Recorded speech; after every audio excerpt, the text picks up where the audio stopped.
Dengan adanya penyebaran virus corona atau yang dikenal dengan virus COVID-19, hampir seluruh lini masyarakat Indonesia merasakan dampaknya, terutama dari sisi kesehatan dan ekonomi. Protokol pencegahan dan penanganan COVID-19 yang dikeluarkan pemerintah memaksa seluruh masyarakat untuk membatasi mobilitas dan aktivitas di luar rumah. Akibatnya, kondisi ekonomi Indonesia pun terguncang.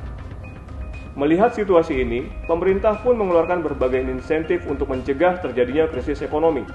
Salah satunya adalah insentif perpajakan yang selama ini telah beberapa kali diberikan. Tapi, tahukah Anda bahwa untuk lebih membantu dunia usaha menghadapi dampak pandemi COVID-19, pemerintah telah memperpanjang pemberian fasilitas insentif perpajakan hingga Desember 2020. Tidak hanya itu, pemerintah juga memperluas penerima insentif tersebut. Betul sekali. Hal ini mulai berlaku dengan diterbitkannya peraturan terbaru, yaitu Peraturan Menteri Keuangan Nomor 86 Tahun 2020. Bahkan, tidak hanya itu, dalam ketentuan yang baru ini, ada pula penyederhanaan prosedur. Mari kita simak apa saja sih detail yang diatur dalam ketentuan terbaru ini.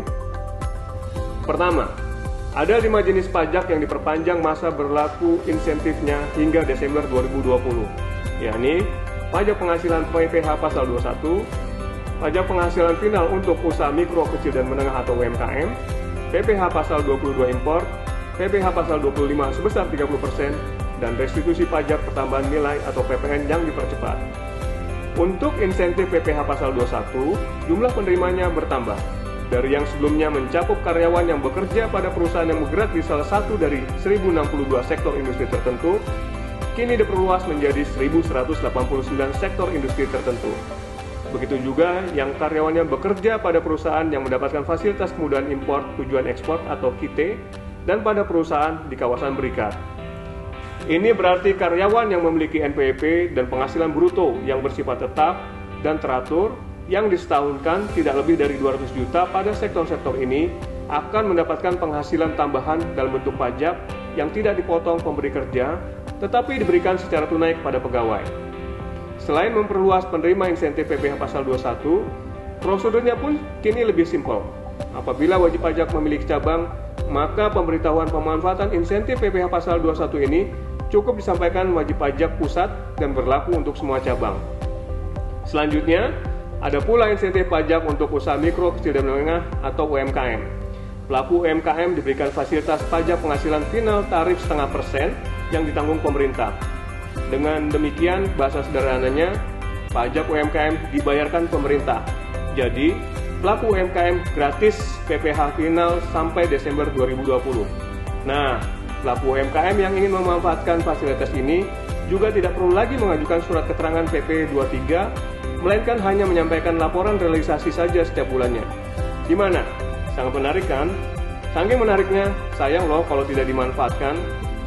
Kemudian, insentif berikutnya adalah insentif PPh Pasal 22 impor.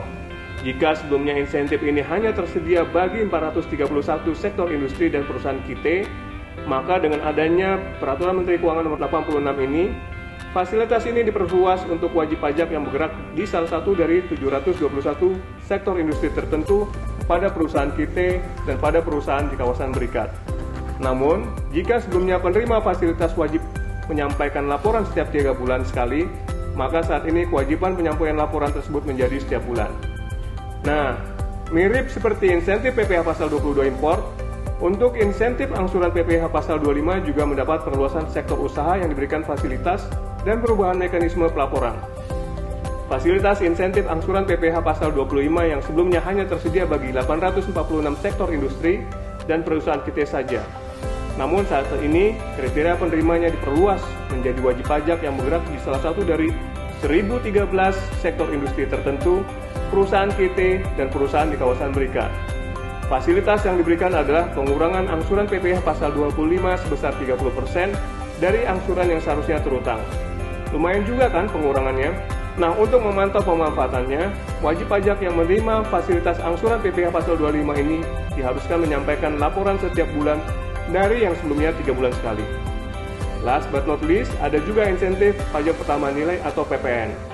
Dengan adanya ketentuan baru ini, maka wajib pajak yang bergerak di salah satu dari 716 sektor industri tertentu, perusahaan KIT, atau perusahaan di kawasan berikat ditetapkan sebagai pengusaha kena pajak atau PKP dengan risiko rendah. Artinya apa? Artinya, wajib pajak tersebut bisa mendapat fasilitas restitusi dipercepat hingga jumlah lebih bayar paling banyak 5 miliar, tanpa persyaratan melakukan kegiatan tertentu seperti ekspor barang atau jasa kena pajak, penyerahan kepada pungut PPN, atau penyerahan yang tidak dipungut PPN. Lalu, bagaimana mekanisme untuk mendapatkan insentif tersebut? Seluruh fasilitas di atas dapat diperoleh dengan menyampaikan pemberitahuan atau mendapatkan surat keterangan yang dapat dilakukan secara online di www.pajak.go.id. Insentif yang diterima pun mulai berlaku sejak pemberitahuan disampaikan atau surat keterangan diterbitkan hingga masa pajak Desember 2020. Sangat mudah kan? Nah, jika kita perhatikan, dengan penambahan penerima insentif tersebut, hampir seluruhnya sektor usaha diberikan fasilitas hingga akhir Desember 2020. Prosedurnya pun telah didesain sederhana mungkin melalui online atau dalam jaringan. Hal ini merupakan bentuk perhatian dan dukungan pemerintah untuk meringankan beban dunia usaha di tengah situasi pandemi ini. Karena itu, jangan sia-siakan fasilitas ini. Mari kita manfaatkan seoptimal mungkin keringanan pajak yang telah ditawarkan pemerintah ini dengan langsung saja ajukan permohonan insentif pajak secara online ke situs pajak.go.id dan dapatkan langsung keringanan pajaknya. Gampang, cepat, dan bermanfaat. Kami tunggu ya.